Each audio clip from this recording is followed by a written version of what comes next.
A semana que termina foi marcada pela confissão de Amarildo da Costa Oliveira, um pescador conhecido pelo apelido de Pelado, que diz ter participado do assassinato do indigenista brasileiro Bruno Pereira e do jornalista inglês Don Phillips. Na quarta-feira, a Polícia Federal disse que Pelado revelou que a dupla foi morta a tiros e teve seus corpos queimados, esquartejados e enterrados na floresta. Don Phillips e Bruno Pereira desapareceram em 5 de junho, quando viajavam de barco pela região do Vale do Javari, perto da fronteira entre o Brasil e o Peru. Essa dupla teria visto Pelado e o irmão dele pescando pirarucu no local proibido. Os dois advertiram os pescadores sobre a ilegalidade e fizeram imagens de Pelado e do irmão, que perseguiram o jornalista e o indigenista, de acordo com informações de bastidor publicados pela imprensa. Pelado e o irmão dele, Ozenei da Costa de Oliveira, conhecido como Dos Santos, estão presos. Eles dizem que uma terceira pessoa foi responsável pelos disparos, mas ainda não se sabe com certeza como o crime aconteceu. A Polícia Federal afirma que o assassinato não teve mandantes. Aqui no Nexo, a Mariana Vick relembrou outros 2 assassinatos emblemáticos de militantes pela causa indígena e ambiental. O de Chico Mendes, em 1988, no mandato do presidente José Sarney, e o de Dorothy Stang, em 2005, no mandato do presidente Lula. A Mariana mostrou quais foram as reações dos 2 governos a esses crimes e os comparou à gestão Bolsonaro. Após relativizar o desaparecimento ao longo dos últimos dias, o presidente se solidarizou nesta quinta-feira com as famílias de Bruno Pereira e de Don Phillips por meio de uma breve mensagem no Twitter.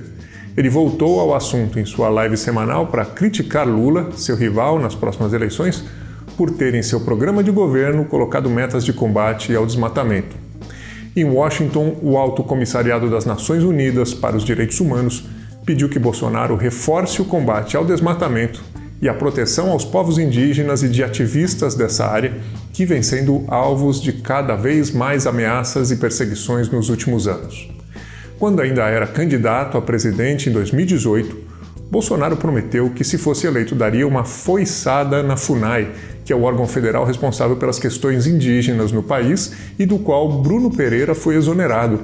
O Nexo mostrou de que maneira as políticas implementadas por Bolsonaro nos últimos 4 anos de fato podaram as ações da FUNAI.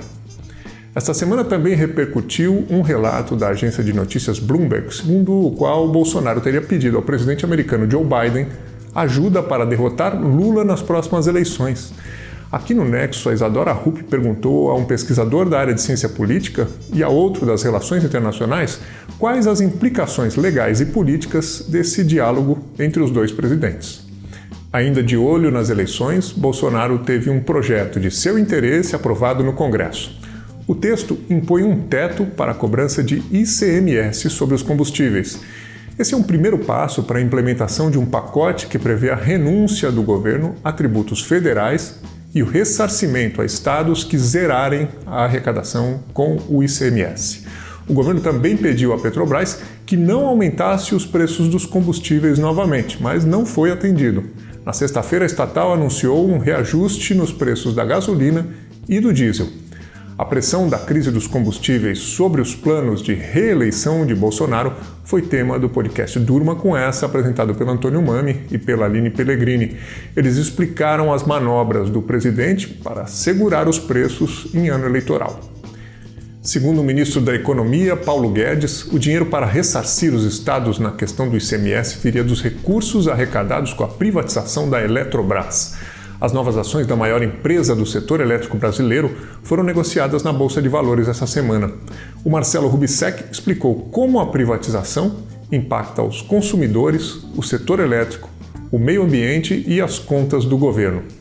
As manobras fiscais do governo Bolsonaro compõem um dos fatores que pressionam os juros no Brasil. Na quarta-feira, o Comitê de Política Monetária do Banco Central anunciou um novo aumento na taxa básica de juros da economia. O índice está agora em 13,25%, o maior desde 2017. Além do risco fiscal, a inflação persistente e o cenário externo impactam a situação. A economia mundial vem sendo balançada por uma série de motivos, entre os quais está a alta histórica na taxa básica de juros nos Estados Unidos, onde a inflação também não para de subir.